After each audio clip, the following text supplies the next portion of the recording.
নিজেদের একের পর এক ভুলের কারণে জয়ের সুযোগ হাতছাড়া করেছিল বাংলাদেশ।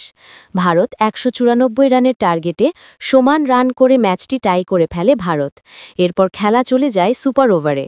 সুপার ওভারে রিপন মণ্ডলের দুর্দান্ত বোলিংয়ে পরপর ২ বলেই ভারত ২টি উইকেট হারায়। ফলে বাংলাদেশের জন্য জয়ের লক্ষ্য দাঁড়ায় মাত্র ১ রান।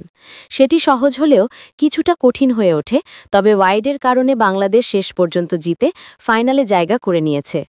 পুরো ম্যাচেই বাংলাদেশের অনেক ভুল হয়েছে। ক্যাচ ও ফিল্ডিং মিসের কারণে ১৯৪ রানের পুঁজি নিয়েও ম্যাচটি শেষ ওভার পর্যন্ত গড়ায় সুপার ওভারে। শেষ বলের আগে ভারতের প্রয়োজন ছিল ৪ রান, কিন্তু তারা ২ রান নিয়ে হারের মুখে ছিল। তবে আকবর আলী স্টাম্পে বল লাগাতে গিয়ে মিস করেন আর ভারত আরেকটি রান নিয়ে ম্যাচ টাই করে দেয়। সুপার ওভারে বাংলাদেশের আরেকটি ভুল হয়, যেখানে মাত্র ১ রান প্রয়োজন ছিল, কিন্তু ইয়াসির আলী রাব্বি ছক্কা হাঁকাতে গিয়ে বাউন্ডারিতে ধরা পড়েন। তবে শেষ পর্যন্ত ভারতীয় স্পিনার সুয়াস শর্মার হোয়াইট বলের কল্যাণে এই যাত্রায় পার পেল বাংলাদেশ। বাংলাদেশ এই দল এখন ফাইনালে। দ্বিতীয় সেমিফাইনালে আজ পাকিস্তান এ ও শ্রীলঙ্কা এ দলের মধ্যে ম্যাচ হবে, যার বিজয় দলের সাথে বাংলাদেশ আগামী ২৩ নভেম্বর ফাইনালে খেলবে।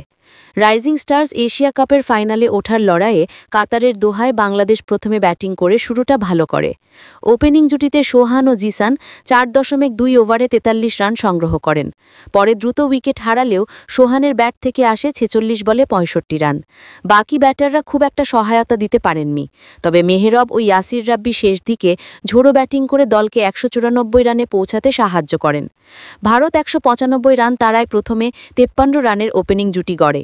বৈভব সূর্যবংশী ৩৮ রান এবং প্রিয়াংশ আরিয়া ৪৪ রান করেন। শেষ দিকে নেহাল ওয়াধেরা ও রামানাদ্বীপের ব্যাটে ২৬ রান আসে। শেষ ওভারে ভারতের প্রয়োজন ছিল ১৬ রান, তবে রাকিবুলের দুর্দান্ত বোলিংয়ে শেষ পর্যন্ত ম্যাচটি সুপার ওভারে চলে যায়। ধন্যবাদ।